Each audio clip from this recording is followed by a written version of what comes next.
Chess friends, how are you? Hope you are healthy, and today I will show you the second game of Alphazero and Stockfish, where I sacrificed my full rook against him. And if you are new to my YouTube channel, then please like and subscribe. So let's go. I started the game with e4, we have g6, which is called modern variation with e4, so I played d4, bishop g7, knight goes to c3, Alpha played a6 standard line, try to protect that square to prevent bishop entry point to target the knight, but according to me, best was to play d5, so we have knight f3, d6 bishop e2, and Alpha played knight to d7, which is called modern defense with two knights variation. His future plan is to extend his queenside army and play e6 move to secure the position, so after castle, we have e6, bishop e3, knight e7, and look at this position. When I was kid I used to play this opening against my brother or uncle. I thought it was a good opening to stay in the game until the end game,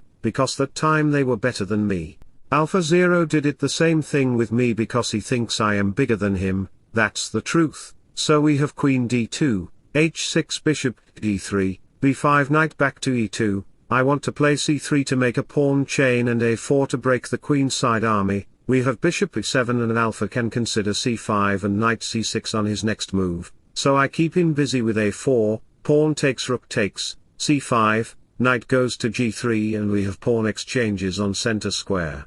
Dark square bishop can't take his competitor because the kingside dark squares will be weak and helpless, so Alpha played castle, rook d1, and look at the pieces, I put them in a right combination, the d file will be seized by the rook. Dark square and light square bishop is willing to attack on the king side. The knights have a good controlling squares to help the bishops, and at the long run, I can push the e-pawn to bring my rook on h4 to attack the king by folding the king-pawn structure.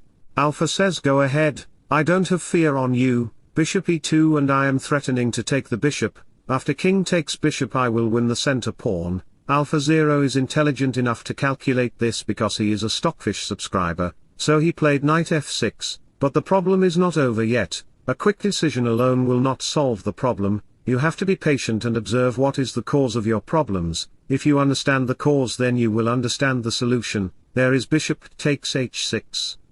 Bishop takes and the pawn gets captured by the queen. Here if you play a human looking move, for example queen c8 to target the pawn, then knight h5 will come to deliver checkmate. After takes, this targets to the knight, so the knight moves to g6, knight g5, and you will lose the position and the game very early. This a threat, then knight takes pawn will come, after takes the king will be exposed and move the pawn, to bring your rook to deliver checkmate. So back to the position, Alpha played knight c6, to protect the bishop with the queen, which is why I played rook takes pawn, sacrificing the rook for a stupid pawn. I want to deflect the queen from guarding the bishop. After queen takes d6 it is no longer to help the bishop, that's why I played knight h5 to target the bishop. The pawn cannot take the knight, I already told you why, let me show you again. After takes, the knight will come to the g5 square to deliver checkmate.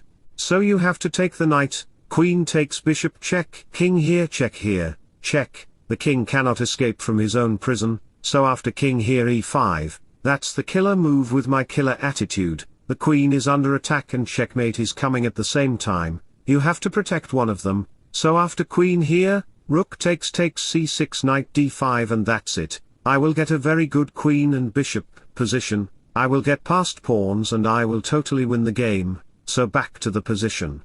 We have queen e7 to protect the bishop. I played e5 to deflect the bishop position. If you take the pawn with your knight, then knight g5 will come to destroy you. Checkmate is coming in two ways. If you take the knight, then it will be checkmated in g7 square. So, in this position we have bishop takes e5. If you capture the bishop, then black will capture your h5 knight, so we have bishop d3, and now, knight takes bishop is coming, with the idea of queen and knight checkmate on g7. Therefore if you take the knight with your pawn, then it will be checkmated on h7 square with the queen and bishop. That's the plan. So we have bishop takes b2, rook goes to g4, to create pressure to the pawn. Every pieces are targeting to the pawn to open up the position. That's why we have rook d8 to create breathing room. Rook takes pawn or bishop takes pawn isn't good because there is the queen and the dark square bishop to protect the king. I am still down a rook, so I have to play correctly. I played rook d4 to block the bishop line, and now, I am threatening to play queen g7 checkmate, and if you take the rook with bishop, then knight takes d4 will come, knight takes d4, and it will be checkmated on g7, so in this position, we have f5, to protect that rank with the queen, queen takes check, king here check, king here, knight f6 check, and the king have no square to run. If you say, what about king f7?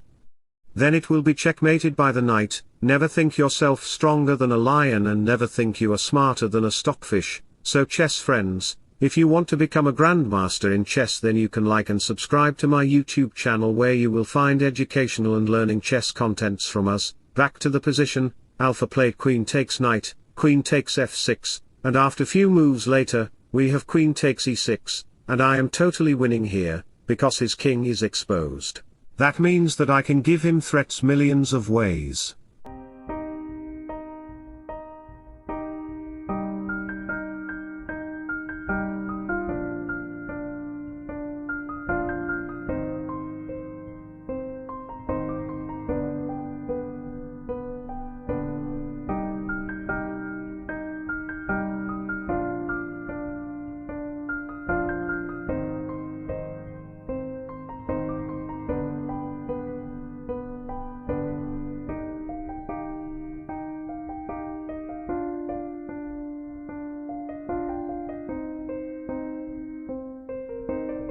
Wish you all the best. Thanks for watching. Subscribe for more. Bye bye, take care, see you soon.